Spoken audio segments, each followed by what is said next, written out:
تھی سورہ بقرہ آیت نمبر 44، جس میں ذات پروردگار بشر ہونے کے ناطق، انسان ہونے کے اعتبار سے ایک ضابطہ بیان کیا ہے اس آیہ شریفہ میں۔ اگر انسان اس ضابطے پہ اتر آئے تو ہر انسان کی معاشرتی زندگی آباد ہو جاتی ہے۔ باقی آیات، باقی احادیث، باقی علوم عقلی اور علوم نقلی سے قطع نظر اس آیہ شریفے پہ اگر انسان غور کرے تو تمام انسان کی اجتماعی زندگی آباد کرنے کے لیے یہ آیہ شریفہ کافی ہے۔ اس آیہ شریفہ میں خدا نے فرمایا، کیا تم لوگوں کو نیکی کا حکم دیتے ہو اور خود کو فراموش کرتے ہو، اور کتاب کی تلاوت کرتے ہو اور تم کتاب کو نہ سمجھ پاتے ہو۔ یہ ایک آیہ شریفہ۔ امام معصوم امام حسن العسکری سے پوچھا، سوال کیا، یہ آیہ شریفہ کن پہ اتری، کن کی شان میں آئی، کن کی مذمت میں یہ آئی؟ فرمایا یہودی علماء اور یہودی سیاست مداران اور منافقین کی مذہبی کو چھوڑنے کی تاکید کرتے تھے۔ اسی طرح سیاست مداران کی جن کے ہاتھ میں اجتماعی زندگی، ملک کی آبادی اور غیر آبادی ان کے ہاتھ میں تھی، وہ بھی لوگوں کو قانون پہ عمل کرنے کی دعوت دیتے تھے۔ قانون پہ عمل نہ کرنے والوں کی تہدید کرتے تھے، اور منافقین فقراء اور مساکین کے اموال کو صدقے کے عنوان سے، عطیے کے عنوان سے، مالیات کے عنوان سے، ٹیکس کے عنوان سے ان سے جمع کرتے تھے۔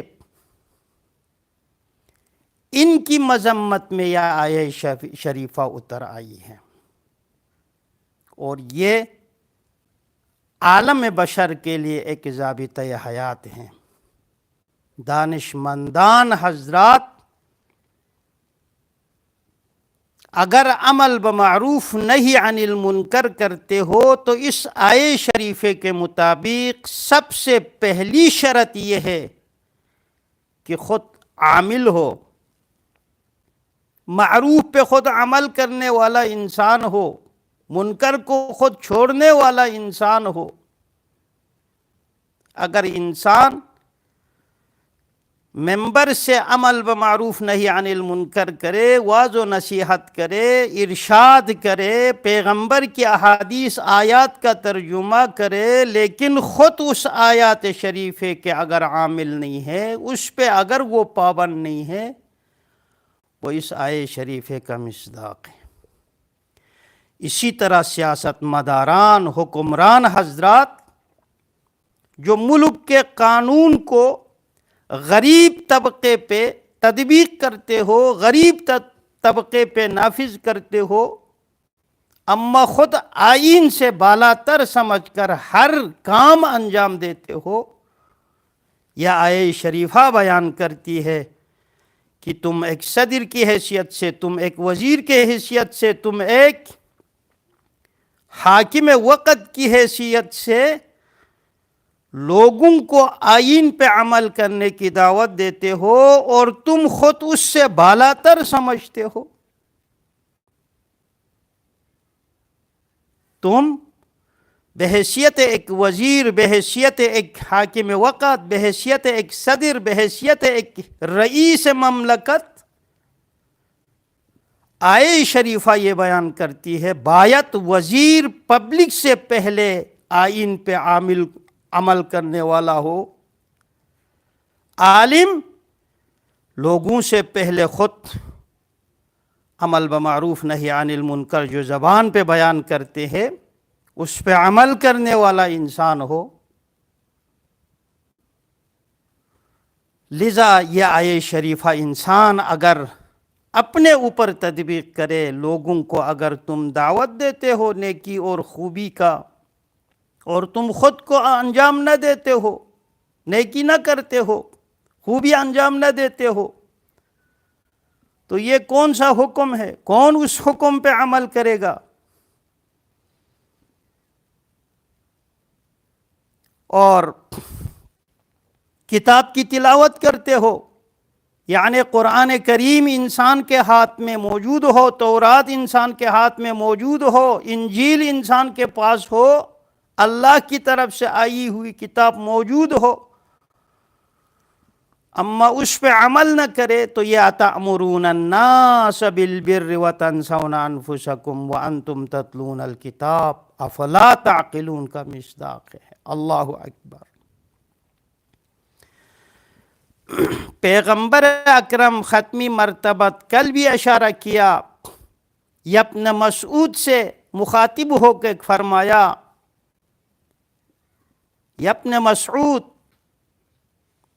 اگر کوئی انسان عمل بمعروف نہی عن المنکر کرے، خود نہی عن المنکر اور عمل بمعروف کے پابند نہ ہو، تو یہ ولا اتأمرون الناس بالبر وتنسون انفسکم کے مصداق ہیں. امام علی علیہ السلام کی حدیث ہے، امام علی علیہ السلام نے فرمایا کہ وہ خطبہ، وہ شعراء جو سامعین کو خوش کرنے کے لیے ممبر سے خطیب حضرات شعراء اپنے شعر کے تزیین سے لوگوں کو خوش کرنے کے لیے طرح طرح کے مطالب بیان کرتے ہو، پیش کرتے ہو، لیکن خطبہ اس پہ عمل نہ کرتے ہو، شعراء اس پہ عمل نہ کرتے ہو، تو یہ اتأمرون الناس بالبر وتنسون انفسکم کے مصداق ہے. علی علیہ السلام نے اس آیہ شریفہ کی دوسری تفسیر یہ کی ہے، اتأمرون الناس بالبر وتنسون انفسکم، یہ کن کی مذمت میں آئی ہے؟ اس سے کون مراد ہے؟ علی علیہ السلام نے فرمایا اس آیہ شریفہ سے مراد وہ لوگ ہیں جو آخرت کے معتقد ہیں، جو برزخی زندگی کے معتقد ہیں، جو حساب و کتاب کے معتقد ہیں، لیکن اپنی پوری زندگی دنیا کی زندگی کے لیے بروئے کار لاتے ہو.